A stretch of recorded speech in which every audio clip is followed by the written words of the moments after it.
ML Sports Take brought to you by our good friends at Rosie's Corner, Brewerton Ace Hardware, and Welch & Company Jewelers. Log on to welchjewelers.com today and shop the showcase.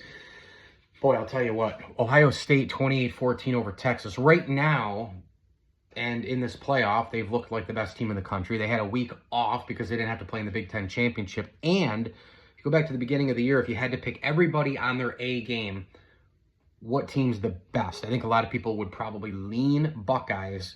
And they're going to the title game with a big-time win over Texas, 28-14. This was kind of a strange game, I'm not going to lie. I mean, I'm watching this game, and I'm kind of looking at this thing going, it's only 7-0, and then it's only 7-7. And then, Texas's defensive line, one of the best in the country, they were neutralizing Ohio State. Jeremiah Smith, they said, we're going to do everything we can to stop you. Ohio State's other guys burned them. And at 7-7, that screenplay, Will Howard goes back just enough, and flicks the ball, and TreVeyon Henderson burns it down the field. Just remarkable, 14-7. And then out of halftime, you're thinking, how's Texas going to react? Pretty well. I'm not a big Quinn Ewers guy personally. I think he misses a lot of throws. He's got a great arm, but inside the pocket, the awareness of the position, the fundamental IQ part, there's a lot missing there. I think he's got a rocket arm. I mean, you could almost tell him, hey, go play baseball. He throws 95 miles an hour, 100 miles an hour. He's got a great arm, but I think a lot of stuff with him is scheme-related. Steve Sarkisian, I think he has to create a lot of stuff, almost a la Kyle Shanahan, a la Sean McVay, a lot of coaches.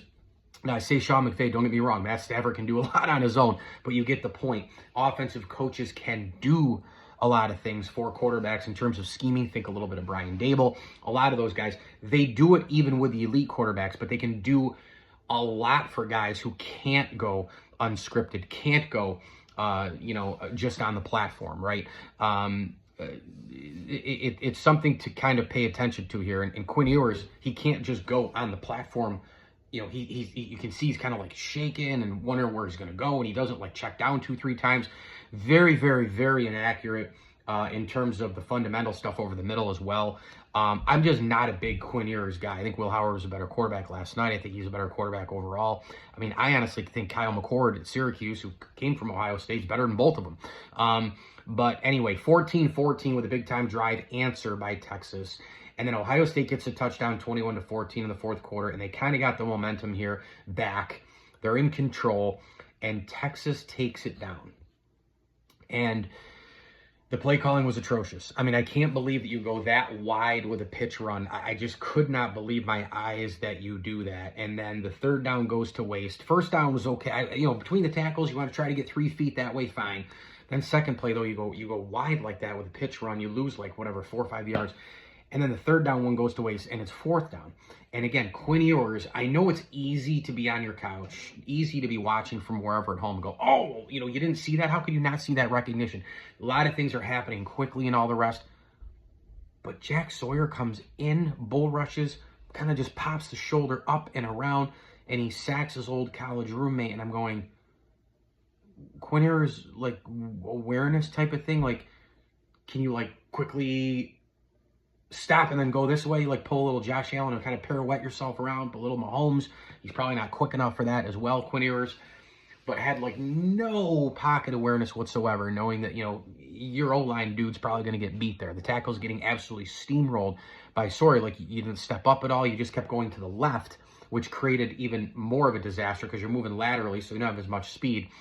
Anyway, and then Sawyer, it was a weird deal because he goes for the sack strip deal and it kind of bounces back into his arms and he's gone. And then that was the ball game, 28-14. So Ohio State and Notre Dame, a Midwest situation for the final game. And, a couple pretty good storylines. You think about Ohio State, they were dead in the water after they lost to Michigan. And now they're playing for the national championship game. There are some fans out there who will still say, I'd rather beat Michigan than win a national championship. That's how big that rivalry is. but they're playing for all the marbles, and Notre Dame on the other side, we know the resiliency and the adversity that they have faced and overcome to get there as well. ML Sports Take here, brought to you by the Al and Angus Pub, Welch and Company Jewelers, Liverpool Physical Therapy, and our great friends over at Barks and Rec Doggy Daycare. Thanks to partner friends as well, Brian and Nancy Miller, John Kill, Dan Van Hart, and Dan Reynolds.